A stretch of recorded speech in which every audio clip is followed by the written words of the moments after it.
sucediendo ahora, y por lo mismo nos exige una respuesta personal, un compromiso. La muerte de Jesús para muchos creyentes no es más que un recuerdo triste y nostálgico de algo que pasó para salvarnos, pero que no tiene nada que ver con el tiempo actual. Otros viven y reviven este hecho a través de la liturgia de Semana Santa, del rezo del Vía Crucis y de representaciones teatrales, algo que sigue sucediendo. Otros, en cambio, saben que la muerte de Cristo cambió el mundo, liberó al hombre del pecado y al pueblo de la opresión.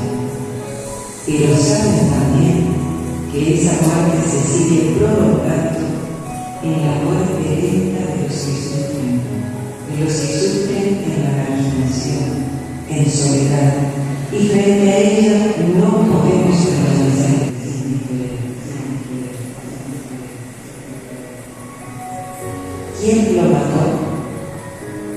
Esto parece un título de novela o de una noticia tal vez. El juez, la fiscal y la defensora tienen un papel importante, pero lo más importante en este drama son ustedes, ya que son el jurado y deberán estar atentos a los argumentos para dar su veredicto.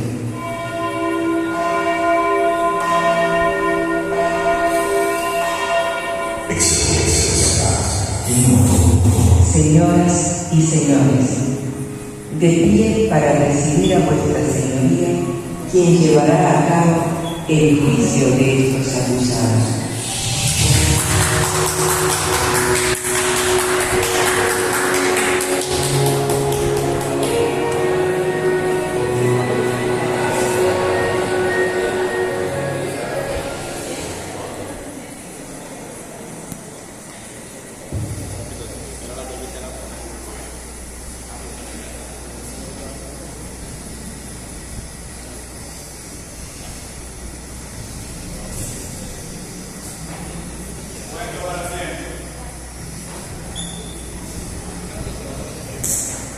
Señoras y señores, acabamos de presenciar la muerte de Jesucristo. Sin duda alguna, la muerte más famosa de la historia. No fue un asesinato clandestino realizado en la oscuridad de la noche, sino fue procesado y sentenciado una corte de justicia como esta. La sentencia ocurrió como viernes, ya como hoy, hace más de 2000 años. A mediodía fue pronunciada la sentencia y 3 horas más tarde el acusado falleció clavado en una cruz como un criminal. Como fue una sentencia judicial, no podemos culpar a los verdugos que maltrataron y más tarde clavaron en la cruz a Jesús. Así pues, vamos a llamar a los personajes históricos que tuvieron algo que ver, ya sea directa o indirectamente, con la muerte y sentencia de Cristo. Ustedes, aquí presentes, serán el jurado. Frente a cada acusado que comparecerá en esas sillas, ustedes dirán si es culpable o inocente, después de haber escuchado a la fiscal y a la abogada defensora. ¿Están de acuerdo? Sí. ¿Están de acuerdo? Sí. Así pues, procedemos a llamar al primer personaje. Vamos a juzgar el día de hoy. Poncio Pilato.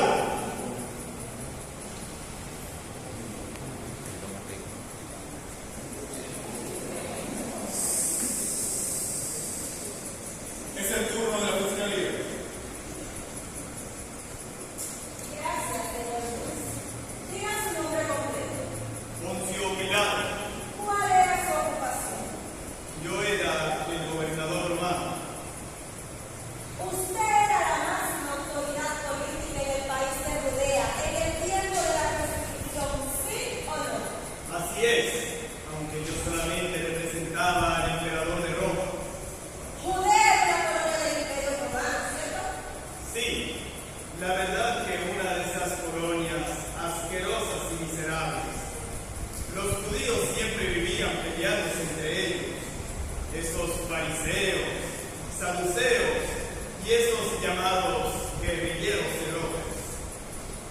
Correcto. Sin embargo, usted tuvo la responsabilidad política y fue usted quien condenó al acusador. No fue así.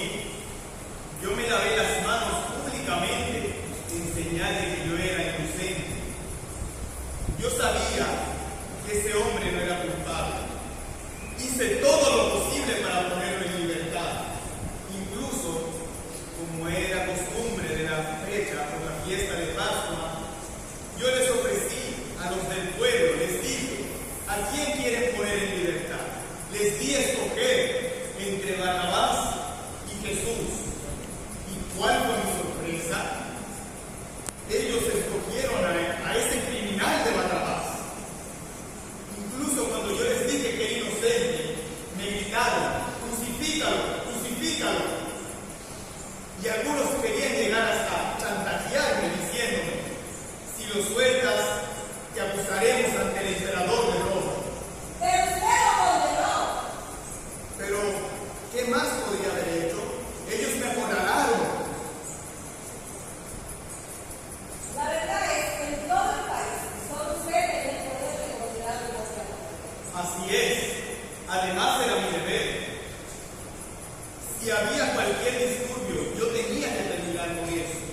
Estaba velando por la paz. Pero si usted no hubiera dado su consentimiento, Cristo lo hubiera muerto. ¡Mentira! Ellos lo hubieran mandado de cualquier manera. Yo lo hice, pero de forma legal, siguiendo las leyes.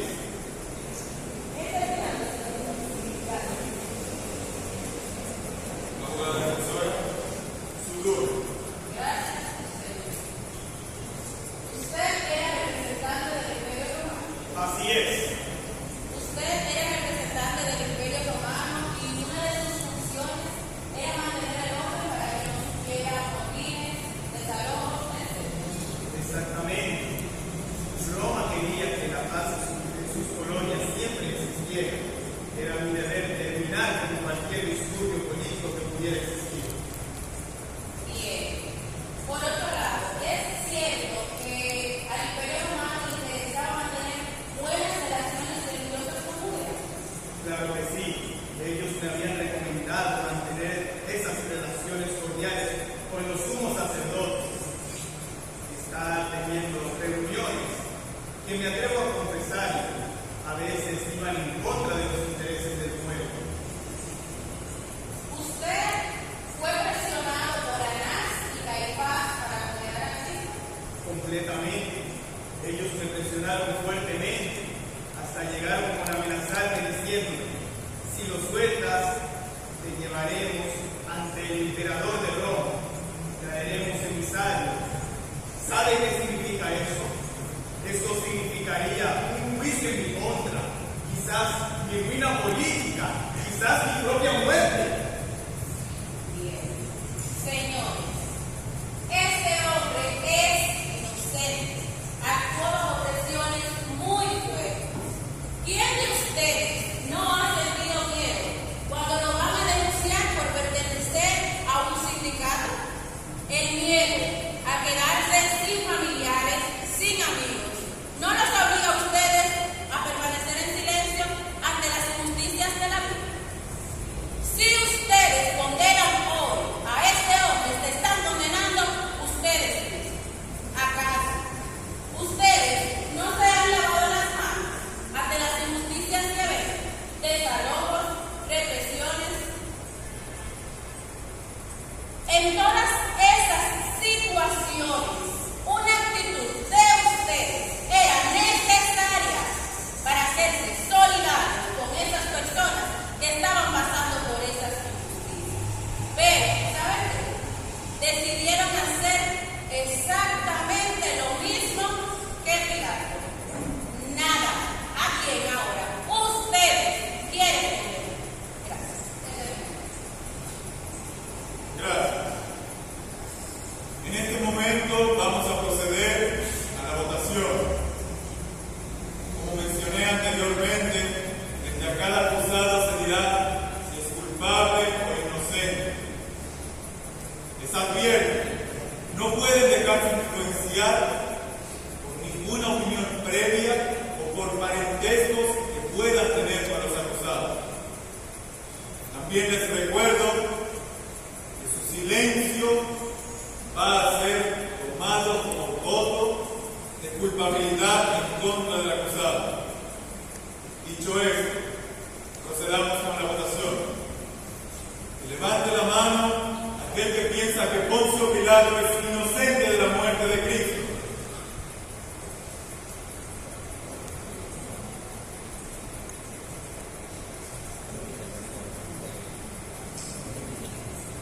Ahora en este momento levantará la mano los que piensen que Poncio Pilato es culpable del crimen mencionado.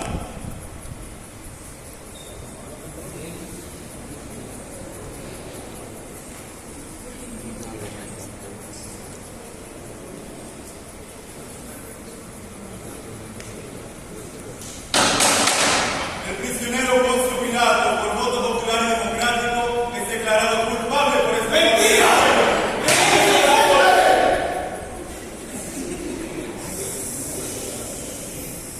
Orden en la sala, por favor. Procederemos a llamar al segundo acusado que comparecerá ante hoy, ante ustedes. La princesa Elías.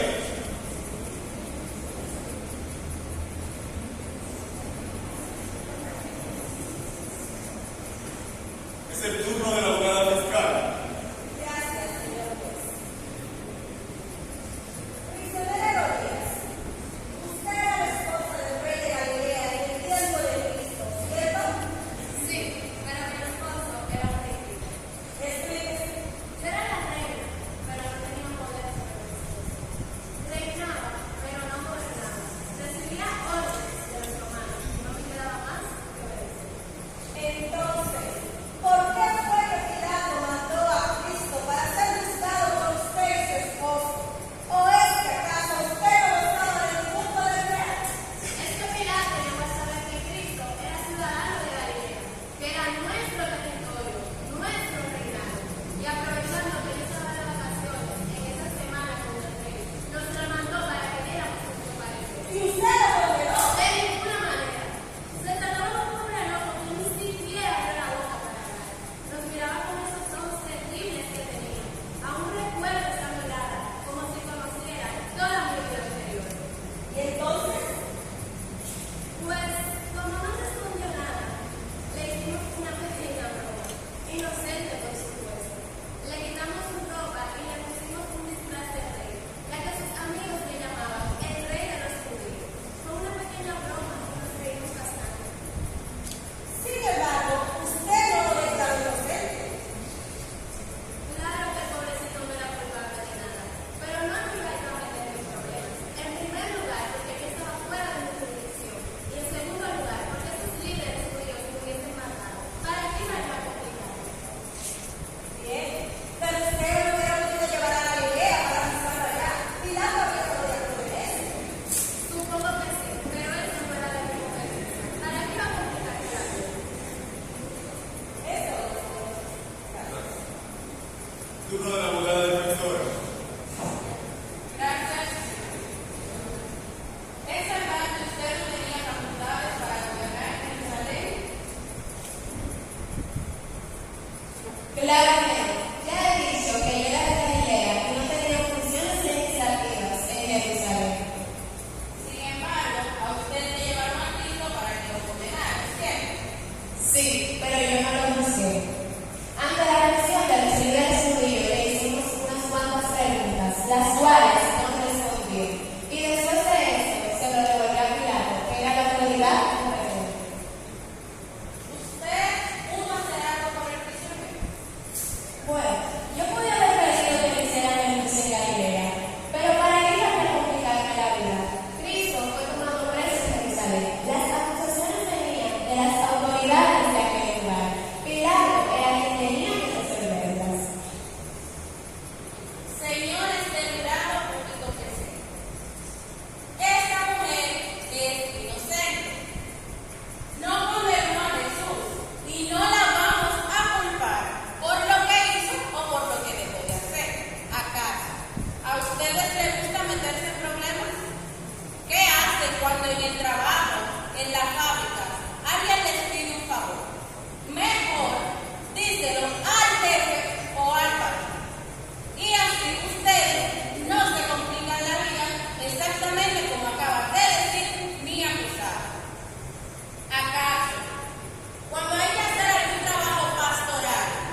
voto popular y democrático, la acusada Herodías es declarada culpable por el delito de secuestro.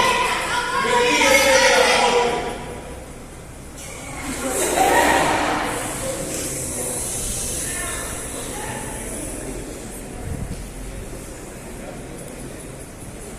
En este momento debemos de llamar al tercer acusado que comparecerá ante ustedes hoy, el sumo sacerdote Caifás.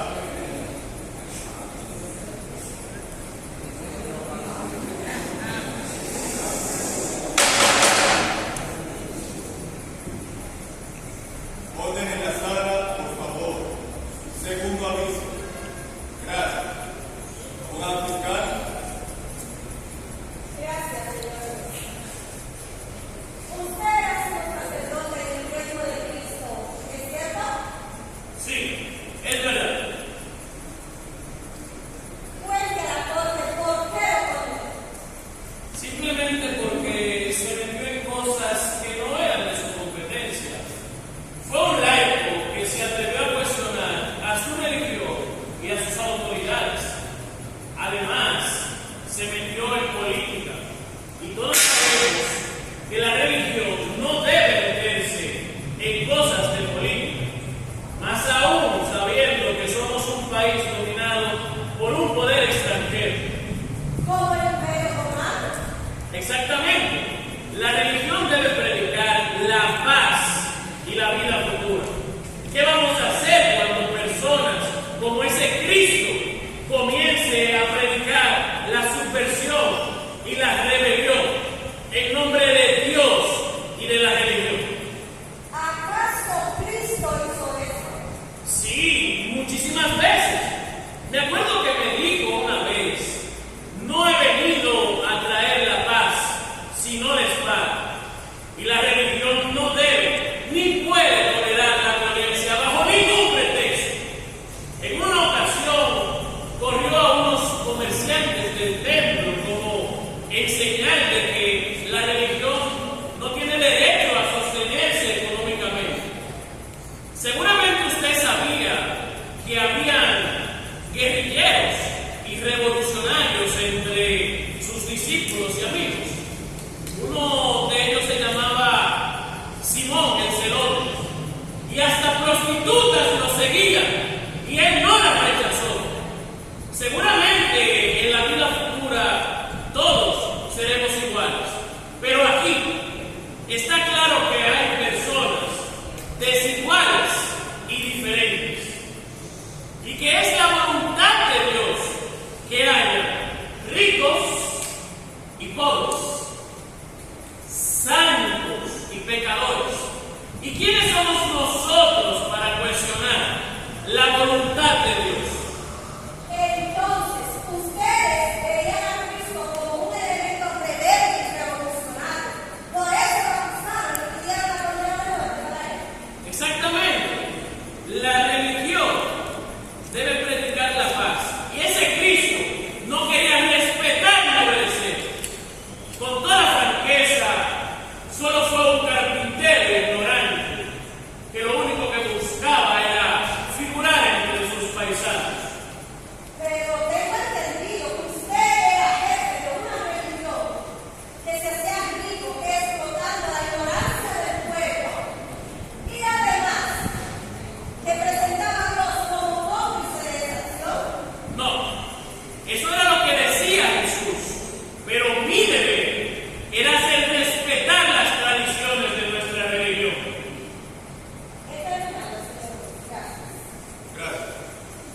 Abogada defensora. Usted, como sumo sacerdote, tenía como misión velar porque el pueblo cumpliera solamente o hablar. Yo como sumo sacerdote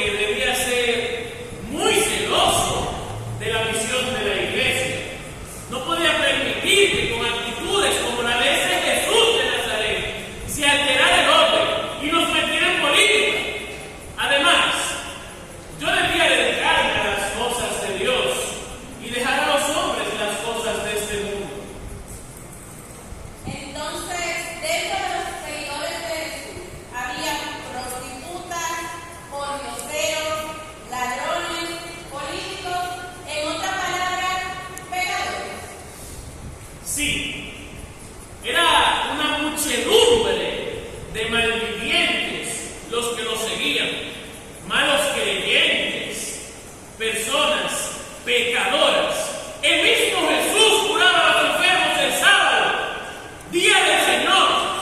Un buen día corrió a unos pobres comerciantes del templo, buenos hombres, creyentes, que respetaban el sábado, que hacían penitencia y que daban abundante limosna para poder mantener limpia y decente la casa de Dios. Entonces usted acusa a Cristo de irrespetuoso, de pecador, de feliz. Era un pecador, atacaba a los sumos sacerdotes y escribas, siervos de Dios. Era un rebelde, un subversivo y un loco. Ok, siéntese. Prosiga, abogado. ¿Qué decirles?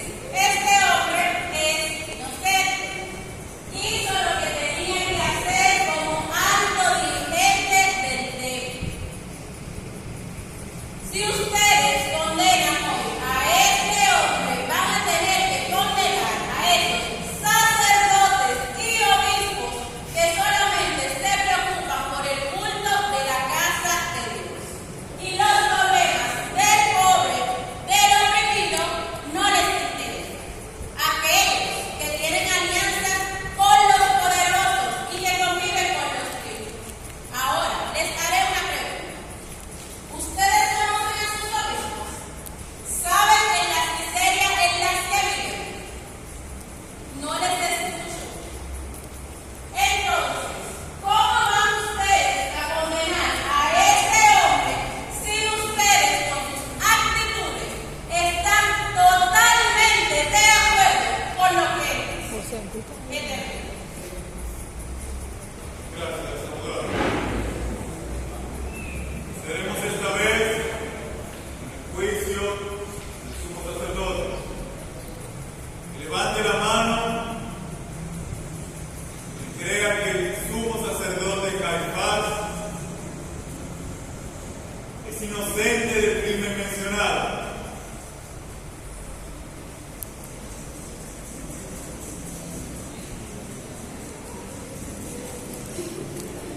Levante la mano y crea que el sumo sacerdote Caifás es culpable del crimen en cuestión. No, Orden. Pobre el sacerdote.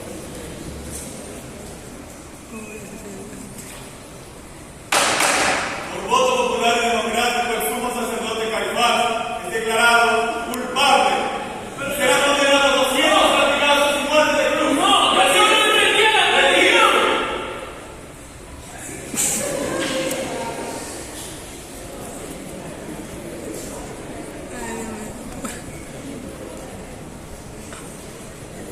Procedemos a llamar al cuarto acusado que comparecerá ante ustedes hoy, el señor Judas Iscariote. Silencio.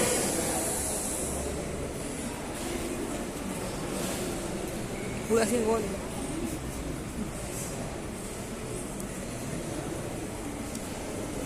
Proceda, abogado fiscal. Gracias, señor juez. Usted fue uno de los que Cristo escogió para que recibiera de cerca, ¿es cierto? Sí, es cierto. Yo dejé mi casa, mis amigos, mi tranquilidad familiar y seguí al maestro. Me sentía muy a gusto en el grupo y me gustaba lo que predicaban.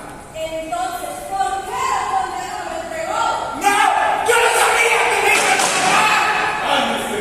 Es necesario que grite.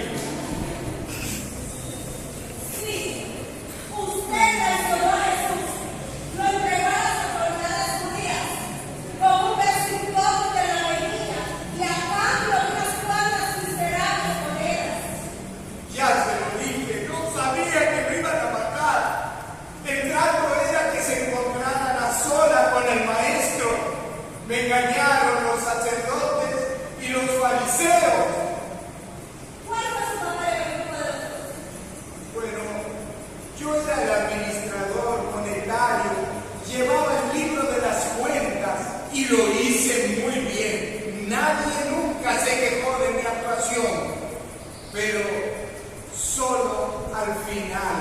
cuando los ingresos comenzaron a ser menos que la cantidad de dinero que había allí.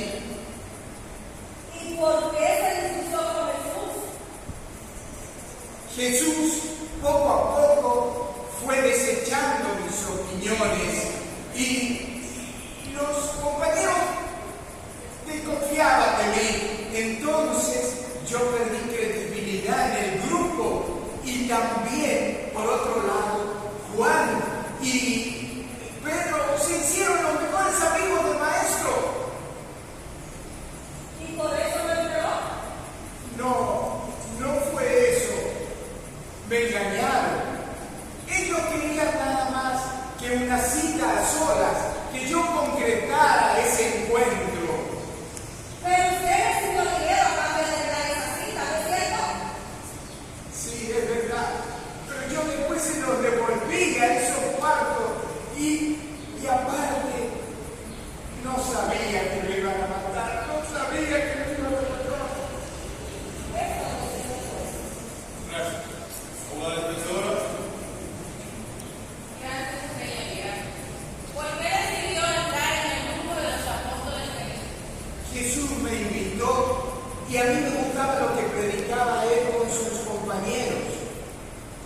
Sin embargo, posteriormente usted cambió de opinión sobre Cristo, ¿cierto?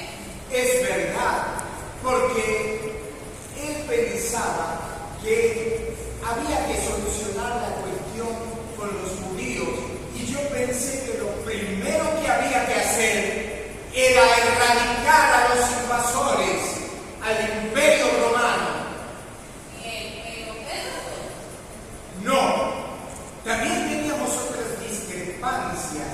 En un momento él permitió que una mujer le regalara un perfume costosísimo y ese gasto fue innecesario. Con el dinero de ese perfume hubiéramos comido durante semanas. me parece que es insuficiente. Señor, este hombre es inocente. Solamente tuvo algunas pequeñas diferencias con el maestro. Pequeñas. Mírenlo. Este hombre es un mediocre, incapaz de matar o engañar a alguien.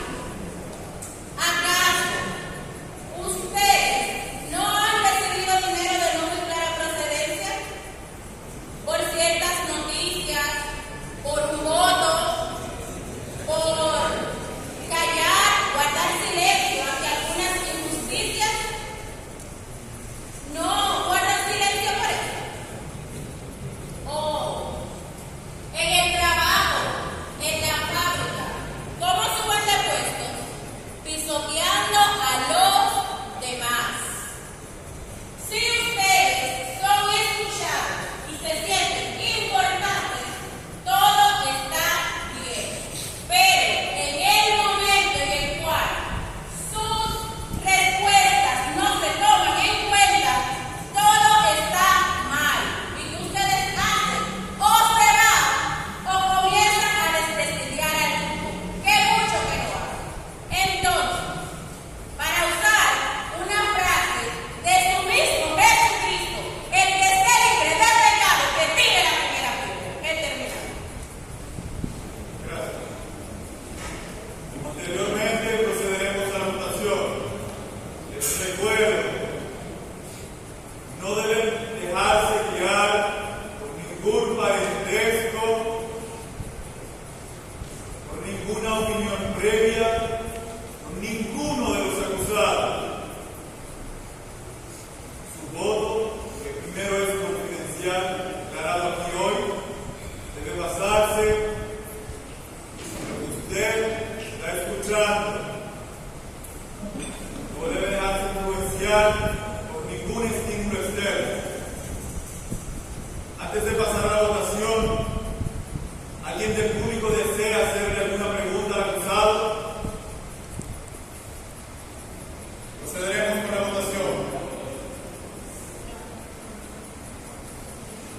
Adelante. No se escucha. Póngase de pie.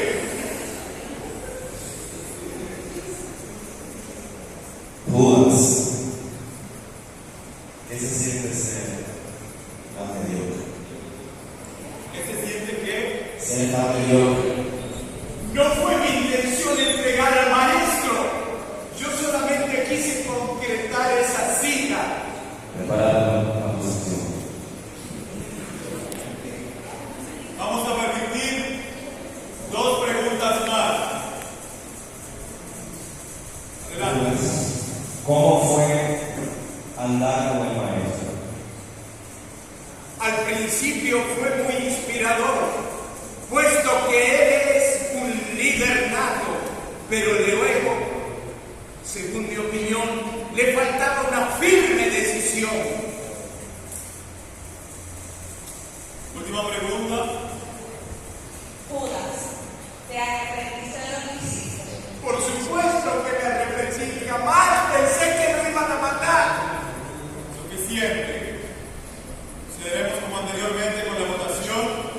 En este momento levantarán las manos los que crean Judas Iscariote es inocente del crimen mencionado.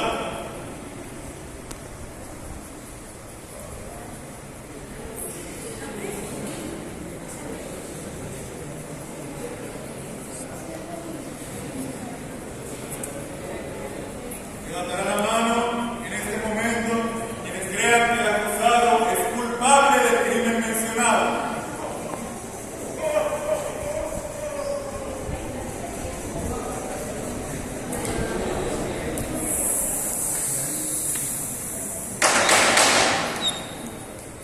Por voto popular democrático, el acusado Judas es declarado culpable por esta Corte del Pueblo. No, condenado a muerte de crucifixión.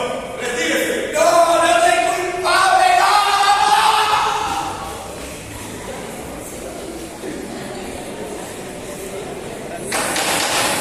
Tomen en la sala, por favor.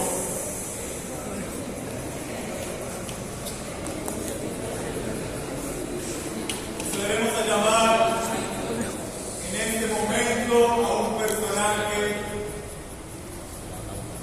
aunque sea menos conocido, tenido menos cuenta en la historia, no deja de ser igual de importante.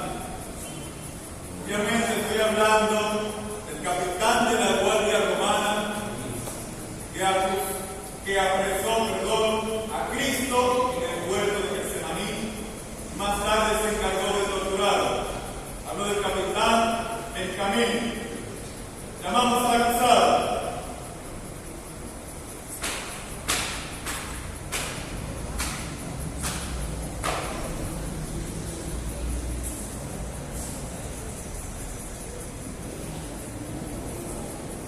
Tu turno, abogado fiscal.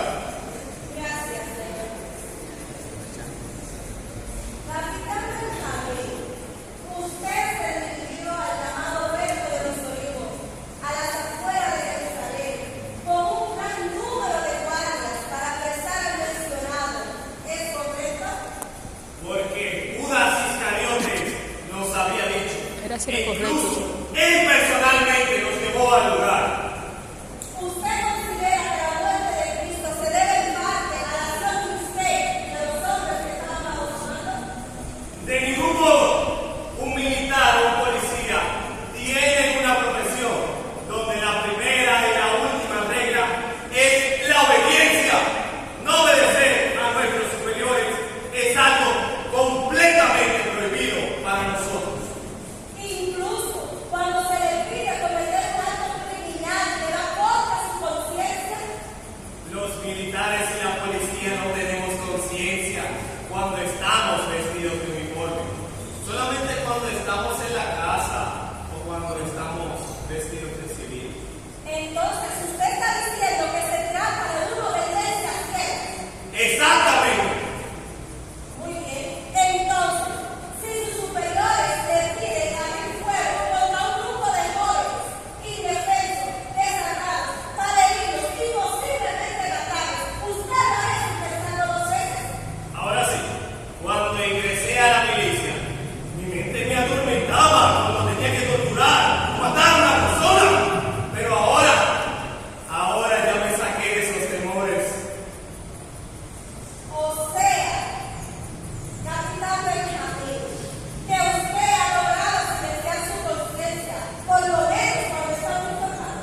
turno de la abogada defensora.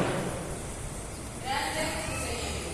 Capitán, me imagino que usted hizo estudios y recibió adiestramiento militar para desempeñar el puesto que ocupa hoy en día. Sí, así es. Tomé varios años de entrenamiento en la escuela militar romana. Eran cursos duros y difíciles ejercicios de combate, simulacros, en fin, no era fácil la cosa. Muchos se quedaron en el camino. ¿Cuál era la principal característica de la educación militar? Desde luego, la obediencia. Había que obedecer horario arriba, órdenes y órdenes. No era fácil. Nuestro comandante era quien dominaba en nuestras vidas. Nosotros obedecíamos. ¿Es en base a esa obediencia ciega que usted tomó preso? Sí, así como torturé a Cristo, también torturé a otros inocentes. Yo no tenía la capacidad de decidir si eran inocentes o no. Yo cumplí órdenes. Yo no dictaminé las reglas ni las leyes del Imperio Romano, ni las reglas de la milicia romana. Yo solamente soy producto de la organización social y me enorgullezco de ser uno de los peores capitanes del Imperio Romano. Tome asiento.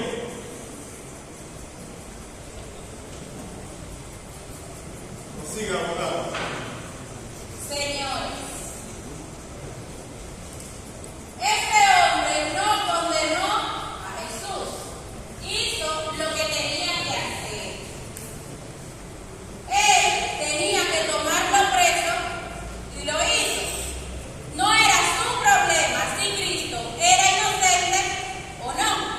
Para eso era capitán, militar, hombre sin conciencia. ¿Acaso ustedes hoy en día buscan a esos policías que van en contra de aquellas personas que están haciendo una manifestación pacífica por la alza de pasajes? ¿O aquellos que desalojan a las personas que invaden una tierra ociosa e improductiva? ¿Acaso no es cierto que nosotros hoy somos producto de una sociedad de consumo que nos impone modas, artículos, diversiones y que nos dice todo lo que tenemos que hacer? Ahora, una pregunta para ustedes. ¿Sus padres no les exigen a ustedes obediencia absoluta? Que no obedezcan, que no opinen. Simplemente que hagan lo que ellos le dicen. Entonces, les dejo con esta pregunta. ¿Cuántos de ustedes van a condenar a este hombre que fue educado para no decidir exactamente cómo ustedes están siendo educados? Gracias. Me termino. Gracias, abogado. Vamos a proceder en juicio al capitán del camino. En este momento levantarán la mano. Gracias. En este momento levantarán la mano aquellos que crean que el capitán del camino es inocente del crimen mencionado.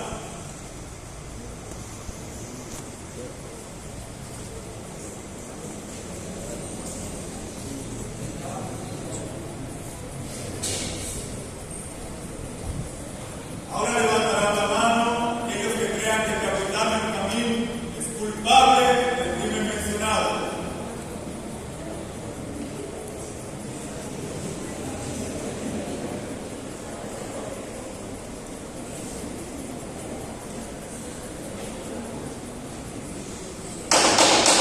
Voto popular y democrático, el capitán del camino es declarado culpable por esta corte del pueblo. ¡No! ¡Se arrepentirán de lo que hicieron! ¡Que viva el Imperio Romano! Ok.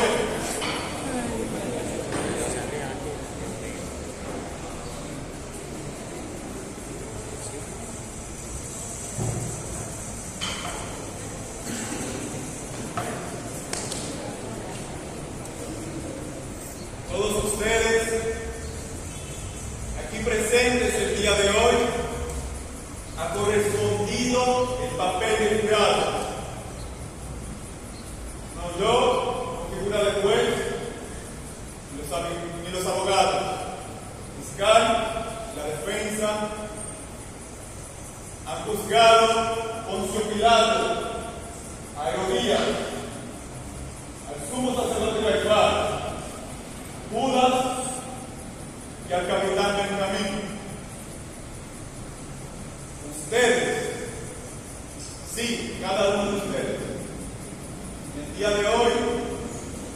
Parece que juzgar la culpabilidad o inocencia de un personaje histórico no es tan sencillo como ustedes pensaban. Cada personaje que compareció aquí ante ustedes tuvo sus motivos, sus razones para hacer lo que hicieron. Y lo que dijo Judas anteriormente, ¿quién no ha recibido dinero? Como mencionaba la abogada defensora, de no mostrar la procedencia. Entonces, resulta sencillo juzgar de frente, sentado cuando comparecen ante ustedes.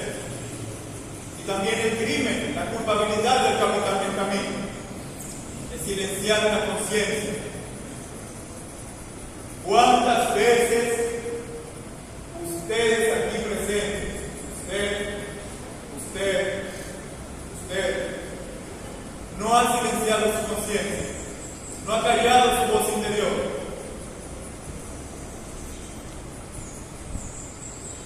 Incluso en este momento, cuando se señala a algún compañero, algún amigo que está al lado suyo, usted lo mira, no es conmigo, es por cada uno de ustedes.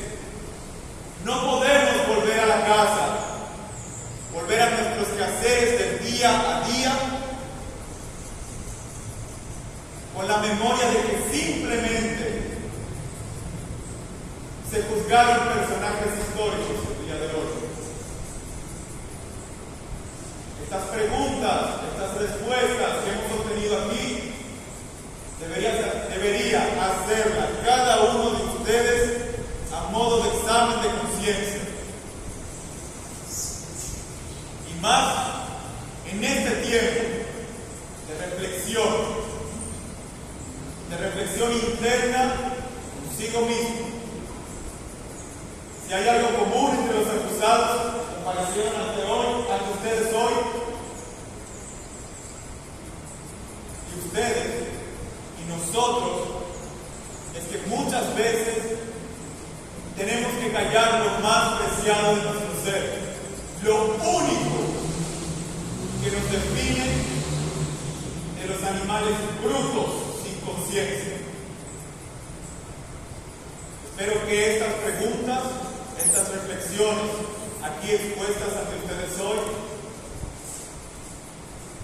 les permitan un crecimiento personal y resuenen no solo en su cabeza, sino en sus corazones. Esta sesión queda levantada.